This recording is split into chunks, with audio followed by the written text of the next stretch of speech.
اسی وجہ سے علی کے دوستوں کی تعداد کم ہے اور دشمنوں کی تعداد زیادہ ہے۔ عزیزوں، میں مجلس کو تمام کر رہا ہوں۔ آج 7ویں محرم کا دن گزر گیا، شب 8ویں محرم آ گئی، اور یہ وہ شب ہے جب سے آپ مولا کے بھائی ابو الفضل العباس کا ماتم کرتے ہیں، ام البنین کے لال کا ماتم کرتے ہیں۔ ام البنین نے جب مدینے سے قافلہ چلا تھا تو عباس سے کہا تھا، عباس اگر تیری موجودگی میں حسین پر زخم بھی لگ گیا تو میں تیرا دودھ نہ بخشوں گی۔ عباس یاد رکھنا، تیرے بابا نے تجھے کربلا کے لیے مہیا کیا ہے، تمنا علی رد نہ ہو جائے، تمنا علی پر پورے اترنا میرے لال، اگر تمنا علی پر پورے نہ اترو گے میں تمہارا دودھ نہ بخشوں گی۔ لو بازار شہادت گرم ہو گیا۔ حسین نے کبھی مسلم کا جنازہ اٹھایا، کبھی حبیب کا جنازہ اٹھایا، کبھی اون و محمد کے جنازے اٹھائے، کبھی جس میں قاسم کے ٹکڑوں کو اٹھایا، اور جب عائزہ میں بھی بہت کم ایک علی اکبر رہ گئے تو ابو الفضل العباس آگے بڑھ کے کہا، بھیا آقا اب اس غلام کو بھی مرنے کی اجازت دے دیجئے۔ حسین خاموش رہے۔ علی عباس نے تھوڑی دیر کے بعد پھر ہاتھ جوڑ دیے، کہا آقا ہمیں مرنے کی اجازت دیجئے، اب مجھ سے بچوں کی پیاس نہیں دیکھی جاتی۔ حسین نے نگاہیں اٹھا کر عباس کو دیکھا، عباس کو روکنے کے لیے ایک بہانہ لیا، کہا میرے عباس میں تمہیں مرنے کی اجازت کیسے دے دوں، تم تو میرے لشکر کا علمبردار ہو، میرے لال اگر میرے بھائی اگر لشکر کا علمدار ہی مارا جائے گا تو پھر دشمن حاوی ہو جائیں گے۔ ایک مرتبہ عباس نے زبان سے تو کچھ نہ کہا، ہاں مقتل کی طرف رخ کیا اور انگلی اٹھا کر حسین کو اشارہ کیا، کہیں علی اکبر کا، کہیں عباس کا، کہیں اون و محمد کے جنازے، کہیں جس میں قاسم کے ٹکڑے، کہیں حبیب کا جنازہ، کہیں مسلم کا جنازہ۔ سر جھکا کے کہا آقا میں جس لشکر کا علمدار تھا وہ لشکر کہاں ہے؟ بھئی یہ گفتگو ہو رہی تھی کہ در خیمہ پر سکینہ 32 بچوں کو لے کر نمودار ہوئی، سب بچے پیاسے تھے، اللہ تش کی صدا بلند کر رہے تھے۔ ایک مرتبہ سکینہ نے اپنے ہاتھ میں کوزہ اٹھا کر عباس کو دیکھا اور کہا یا امہ ادرکنی، سارے بچوں نے پکارا اللہ تش اللہ تش اللہ تش۔ حسین نے سکینہ کی آواز کو سنا، ایک مرتبہ کہا کہ عباس اگر جانا ہی چاہتے ہو تو لاؤ تلوار ہمیں دے دو اور لو نیزہ لے کر چلے جاؤ، اور جاؤ دیکھو ہماری بھتیجی بہت پیاسی ہے، اس کے لیے پانی کی کوئی سبیل کر دو۔ عباس نے سر جھکا کے تلوار مولا کے حوالے کر دی، نیزہ لے کر آگے بڑھے، سکینہ کو گود میں لیا، کہا میری بیٹی جاؤ اپنے سکینہ جاؤ اور اپنا مشکیزہ لے کر آ جاؤ، میں تمہارے لیے پانی لے کر آتا ہوں، یہ سب بچے پیاس سیراب ہو جائیں گے۔ سکینہ دوڑتی ہوئی گئی، اپنا سوکھا ہوا مشکیزہ لے کر آئی، ابو الفضل العباس کو مشکیزہ دیا، لو چچا لو جلدی سے جا کے پانی لے آؤ، یہ سب بچے بہت پیاسے ہیں۔ چچا یہ سارے بچے صبح سے اللہ تش کی صدائیں بلند کر رہے ہیں، ان بچوں کی آوازیں مجھ سے نہیں سنی جاتی۔ کہا بیٹی صبر کرو اور خیمے کے اندر چلی جاؤ، میں پانی لینے کے لیے جاتا ہوں اور پانی لے کر ضرور آؤں گا۔ عباس نے مشک سکینہ لیا، آقا کی خدمت میں آئے، مولا نے مشکیزے کو دیکھا، عباس کو گھوڑے پر سوار کیا، پرچم اسلام عباس کے حوالے کیا۔ بھائی ایک مرتبہ عباس آگے بڑھے تو پیچھے سے آواز آئی عباس رک جاؤ۔ عباس رک گئے، کہا واپس آؤ، واپس آئے تو علم کو واپس لے لیا۔ خیبر میں رسول خدا نے اسی پرچم کے پھریرے پہ لکھا تھا نصر من اللہ و فتح قریب۔ حسین نے پرچم اسلام واپس لیا، اس آیت کے نیچے لکھ دیا انا للہ،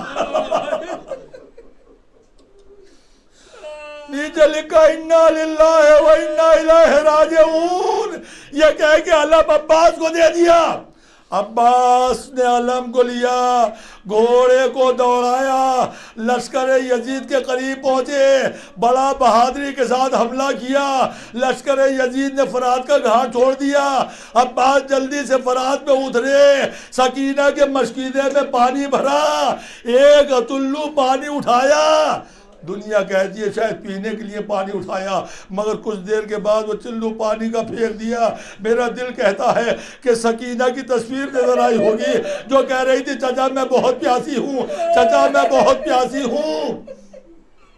گھوڑے پر سوار ہوئے، مشق سکینہ کو سنبھالا، پرچم اسلام کو سنبھالا، اب عباس بلندی کی طرف چلے۔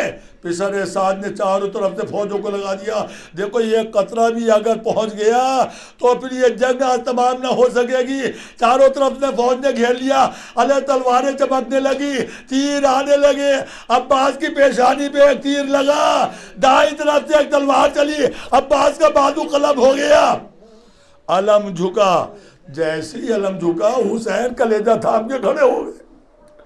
عباس کو معلوم تھا اگر علم جھک گیا تو حسین کا دل ٹوٹ جائے گا، دوسرے ہاتھ سے جلدی سے علم سنبھالا، چند قدم چلے تھے کہ ایک تلوار چلی، عباس کا وہ بازو بھی قلم ہوا، جیسے ہی علم جھکا حسین تڑپ گئے۔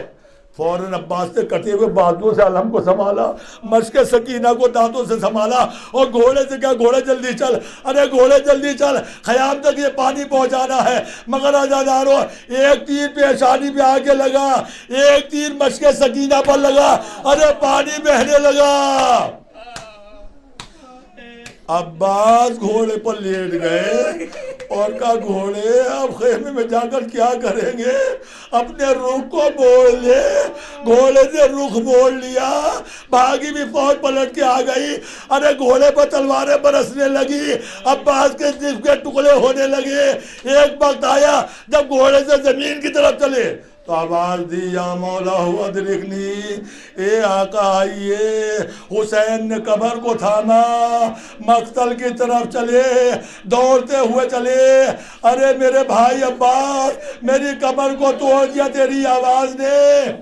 حسین دوڑتے ہوئے چلے، ایک جگہ جا کر رک گئے۔ علی اکبر نے پوچھا بابا کیوں رک گئے، اشارہ کیا، دیکھو یہ کیا ہے۔ ایک مرتبہ علی اکبر آگے بڑھے، رونے لگے، ایک کٹا ہوا بازو اٹھا لیا، اے بابا یہ چچا کا بازو ہے۔ کچھ دور جا کے دوسرا بازو بھی اٹھایا، عباس کے سرانے علی اکبر حسین پہنچے، عباس کا سر اپنے جانوں پر رکھا اور کہا کہ اے بھائی عباس، جب سے پیدا ہوئے ہو تم نے مجھے آقا کہا ہے، ایک عباس ایک مرتبہ مجھے بھائی کہہ دو۔ اس عباس نے بہت آہستہ سے کہا، اے آقا، غلام اپنے آقا کو بھائی کیسے کہہ دے، اے میرے مولا میری آخری خواہش یہ ہے کہ جب دنیا میں آیا تھا تو میں نے آپ کے چہرے کو دیکھا تھا، اب جاتے جاتے بھی آخری مرتبہ آپ کا چہرہ دیکھنا چاہتا ہوں۔ کہا بھیا دیکھتے کیوں نہیں، کہا ایک آنکھ میں تیر لگا ہے، دوسرے میں خون ہے۔ ایک مرتبہ حسین نے رومال نکالا، آنکھوں سے خون کو صاف کیا، عباس نے حسین کو دیکھا اور دم توڑ دیا۔ ہائے حسین کی مظلومیت، عباس نے مرتے مرتے کہہ دیا مولا میرا جنازہ لے کر نہ جائیے گا، وصیت کے مطابق جنازہ تو چھوڑ دیا۔ ہاں حسین نے عباس کا ڈوبا ہوا خون میں ڈوبا ہوا علم اٹھایا تو کٹے ہوئے بازوؤں کو اٹھایا، اپنے خیمے کی طرف چلے۔ لو عزادارو، جیسے ہی علم خیمے کی طرف چلا، سکینہ نے علم کو آتے ہوئے دیکھا، ایک مرتبہ کہا ارے بچوں آؤ، میرا چچا آ گیا، پانی آ گیا۔ سکینہ آگے بڑھی، ارے ادھر چچا کی جگہ بابا تھے، ارے بابا میرا چچا کہاں ہے، میں چچا کے ہاتھ سے پانی پیوں گی۔ حسین کیا جواب دیتے، ابا کا سایہ ہٹایا، بھتیجی نے چچا کے بازو دیکھے، ارے چچا عباس آپ کے بازو قلم ہو گئے، میں پیاسی رہ گئی۔ سیالم اللہ